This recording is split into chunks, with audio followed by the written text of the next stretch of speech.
Doctor cross, news channel tick mark अशी एक comment आली माझ्या एका रीलवर. आणि रील कशाबद्दल होती तुम्हाला माहिती आहे? मी जो मध्ये सोनम वांगचूक सर यांना सपोर्ट केला होता ना, त्या रीलवर.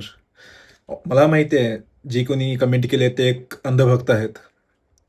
पण मी विचार केला याच्यावर, की मी एक डॉक्टर असून मला माझ्या बिझी शेड्यूलमधून वेळ काढून की या विषयावर बोलावं लागत आहे. याचं कारण कोण आहे माहिती आहे? Main stream media. कारण आपली मेन स्ट्रीम मीडिया काय काय करत आहे पाहायचं? पहा व्हिडिओ. मेलोडी की कीमत तुम क्या जानो राहुल बाबू। मेलोडी इतनी चॉकलेटी क्यों है? मेलोडी ऑनलाइन मिलनी इस समय मुश्किल हो गई है कि जो मेलोडी टॉफी इतनी चॉकलेटी थी, विपक्ष के लिए वो मेलोडी इतनी पाहिलंत? मग आम्ही काय वेडे आहोत की विनाकारण सोशल मीडियावर येऊन बोलत बसलो आहोत? आज कित्येक डॉक्टर्स, लॉयर्स, टीचर्स आणि इतर प्रोफेशनल सोशल मीडियावरून आपलं मत मांडत आहेत. कशासाठी? आमचं काय मेन प्रोफेशन नाही आहे? बिलकुलच नाही ना. पण याचं कारण आहे मेन स्ट्रीम मीडियाचा नाकर्तेपणा आणि शांतता. त्यामुळे आम्हाला पुढे येऊन बोलावं लागतं. आणि एक सुजाण नागरिक म्हणून आम्ही बोलणं मला काय चुकीचं वाटत नाही आहे.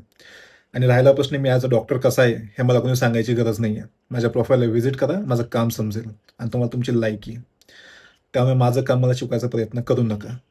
मी सहसा अशा कमेंट्सला उत्तर द्यायचं टाळतो, पण कधी-कधी कंट्रोल होत नाही. कारण कधी-कधी चांगले वाटतं अशा कमेंटला रिप्लाय देऊन. सो मी हे देत आहे. Thank you.